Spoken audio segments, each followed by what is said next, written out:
है जब वहां पर आतंकियों ने हमला किया है। लगातार आतंकी वहां पर हमला कर रहे हैं। पाकिस्तान के खैबर पख्तूनख्वा में आतंकी हमला, इससे पहले 17 सैनिकों को मारा गया और अब 38 लोगों की मौत हुई है। 11 से ज्यादा लोग घायल हुए हैं। इससे पहले भी कई आतंकी हमलों में लोग मारे जा चुके हैं। तो खैबर पख्तूनख्वा में या फिर बलूचिस्तान में लगातार वहां जो बलूचिस्तान में बलूच आर्मी है, बलूच आर्मी के जो लड़ाके हैं वो पाकिस्तान में अलग अलग जगहों पर आतंकी हमले करते हैं और अब खैबर पख्तूनख्वा में भी स्थिति यही है। और हर बार ये जिम्मेदारी बाकायदा ली जाती है इन आतंकी हमलों की। जो बलूच लिबरेशन आर्मी है, BLA, वो जिम्मेदारी भी लेती है। पाकिस्तान के लिए एक बड़ी मुसीबत वो आतंक मुसीबत बनते जा रहे हैं जिस आतंक को भारत के खिलाफ उसने पाला पोसा बड़ा किया। अब उस आतंक रूपी सांप ने उसे पाकिस्तान को ही डसना शुरू कर दिया है और ये लगातार हो रही घटनाएं बता रही हैं। खैबर पख्तूनख्वा से ये बड़ी खबर, कुर्रम जिले में यात्री वाहनों को निशाना बनाया गया और वहां पर निर्दोष मासूमों को मारा जा रहा है, यात्रियों को मारा जा रहा है। यात्री जो वाहन है जिसमें लोग सवार होकर सफर करते हैं उसे निशाना बनाया गया और उस पर अंधाधुंध गोलीबारी की गई। मौका तक नहीं मिला लोगों को भागने का और समझिए कि 38 लोगों की मौत हो गई।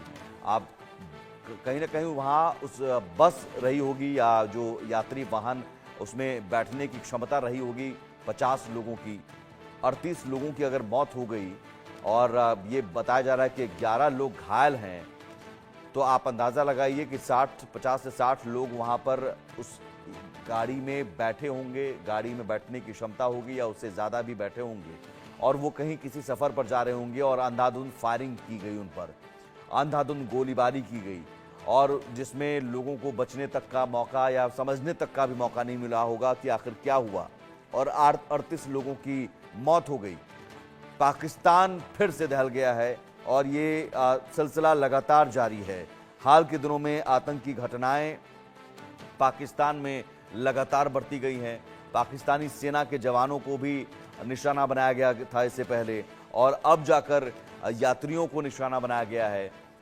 इससे पहले आपको याद होगा सड़क पर, बीच सड़क पर गाड़ियां रोककर लोगों को मारा गया था। तो वहां जो आतंकी संगठन है वो लगातार इस तरह के हमलों को अंजाम दे रहे हैं।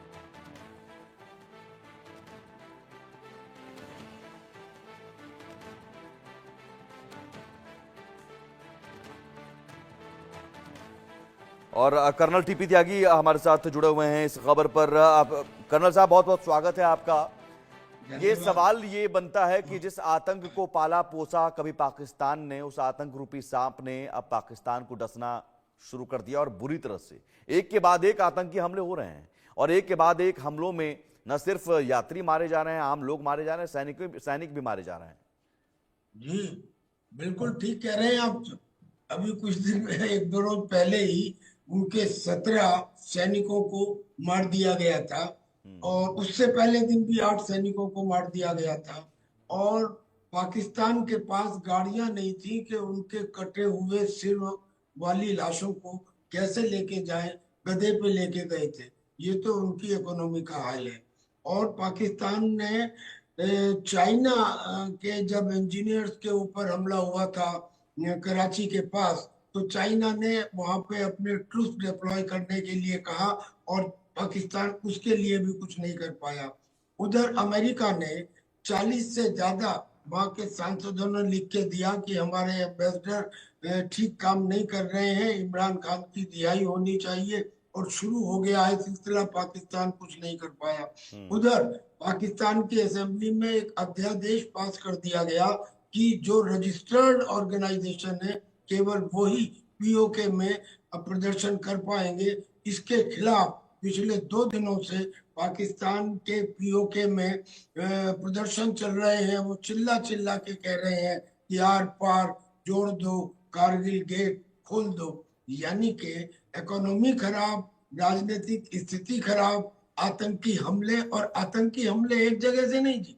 जो TTP है, तहरीके तालिबान पाकिस्तान, उसने तो पहले ही कह दिया था कि हम पाकिस्तान की पार्लियामेंट के ऊपर जो हमारी मुस्लिम वो जी। है शरीयत, उसका झंडा लगाएंगे। और ये भी कहा था कि हम अगले 10 साल तक हमारे पास इतने हथियार हैं कि हम पाकिस्तान की आर्मी से लड़ सकते हैं। और उधर बलूचिस्तान बलूचिस्तान की जो लिबरेशन आर्मी है, जो वहां पे बराबर अटैक कर रही है, उसको ये कैसे करेंगे? अब यानी कि आतंकियों ने उनके सिपाहियों को मारा, पुलिस वालों को मारा,